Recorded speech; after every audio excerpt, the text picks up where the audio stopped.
Olá, nono ano. Essa é a nossa videoaula de revisão geral para a prova bimestral de filosofia. Nesta imagem que vocês estão vendo aí na abertura do nosso estudo, é uma pintura de um pintor mineiro chamado Ruy de Paula, que é intitulada Simplicidade no Campo, e tem muito a ver com aquilo que nós vamos estudar nesse capítulo.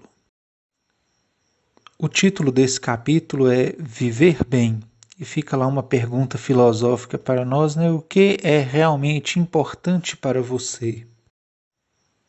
Então, para começo de conversa, né, traz lá uma reflexão sobre os opostos. A filosofia, ela serve para buscar respostas para as maiores dúvidas humanas. Os primeiros filósofos, como nós já estudamos, né, surgiram na Grécia há mais ou menos 2.500 anos atrás. E ainda hoje buscamos resposta para as perguntas que eles já faziam desde aquela época. As perguntas continuam as mesmas, porque as angústias, as dúvidas que os seres humanos têm continuam sendo as mesmas.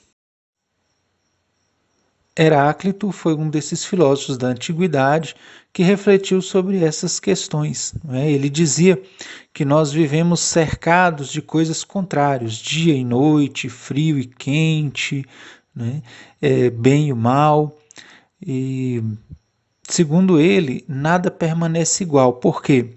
Porque tudo que existe passa por transformações geradas pela luta entre esses contrários. E ele chama isso de eterno devir, ou seja, eterna mudança, eterno vir a ser. A investigação a respeito dos opostos, dos contrários que nós estamos vendo até aqui, é o primeiro passo para uma reflexão sobre o que significa viver bem. É importante saber o significado das palavras bom e mal, com U, ou bem e o mal, com L, porque são palavras que nos ajudam a entender bem. A filosofia trabalha muito com conceitos. E o que são conceitos? Algumas palavras podem expressar conceitos, ou seja, ideias, juízos, opiniões sobre o que e como as coisas são. Então, conceitos são objetos de reflexão e diálogo, nos quais se explorem diversos pontos de vista, opiniões, contextos e possibilidades. Vocês já devem ter ouvido a expressão formar um conceito a respeito de. Então, tem mais a ver com opinião. E agora nós vamos refletir sobre os conceitos de bem e mal.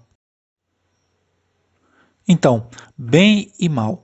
Será que o julgamento sobre o bem e o mal permanecem sempre igual?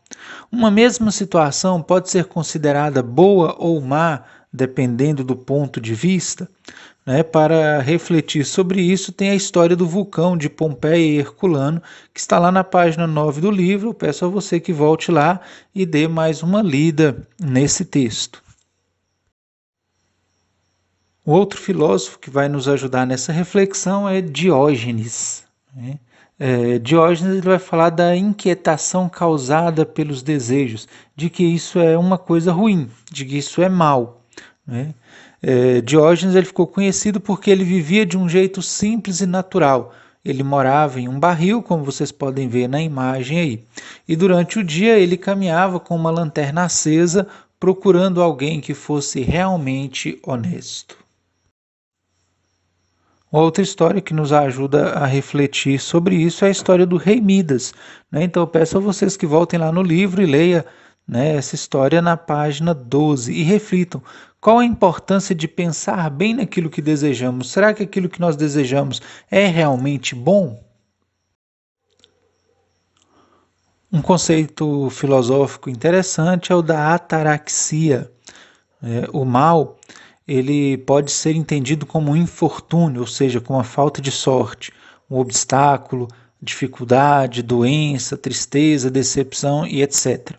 Alguns filósofos acreditavam que a maior característica do verdadeiro sábio é a ataraxia. E o que é a ataraxia? É a capacidade de se manter sereno, de se manter calmo, tranquilo, diante de qualquer circunstância. Um grupo de filósofos que pensava assim, né, são os chamados estoicos. Segundo eles, ninguém deveria se deixar perturbar pelo sofrimento. Todos os acontecimentos eram bons, mesmo aqueles que causavam dor, sofrimentos, porque eles seguiam as leis naturais, sábias e corretas. Então, entre os estoicos, tem aí estes três que aparecem na imagem, que é Epicteto, Sêneca e Marco Aurélio. Lembrando que Marco Aurélio é um imperador romano. Eu sugiro a vocês lerem também esses textos, A dificuldade e a felicidade, na página 16, No meio do caminho, na página 17, e É preciso saber viver, na página 18. Esses textos vão nos ajudar nesta reflexão. E não podemos deixar de falar de Aristóteles, o grande Aristóteles. Aristóteles ele vai dizer que a verdadeira felicidade é o sumo bem. O que é o sumo bem? É o bem mais importante, aquele que tem maior valor diante de todos os outros bens. E ele vai dizer que para ser feliz é necessário viver bem. E coloca aí três critérios, ou três caminhos para vivermos bem, que é a racionalidade, ou seja, buscar o conhecimento, buscar conhecer as coisas, a temperança, buscar sempre o equilíbrio, nunca os exageros, e cultivar boas amizades. É isso daí que nós precisamos para viver bem e para sermos felizes. Por fim, o capítulo reflete sobre as pessoas de bem, que são indivíduos que acreditam que só é possível viver bem quando alcançamos um bem comum. Mahatma Gandhi é um exemplo desses indivíduos, foi um grande exemplo de pessoa de bem. E assim nós concluímos a nossa revisão. Bons estudos, boa prova, fiquem com Deus e até a nossa próxima videoaula.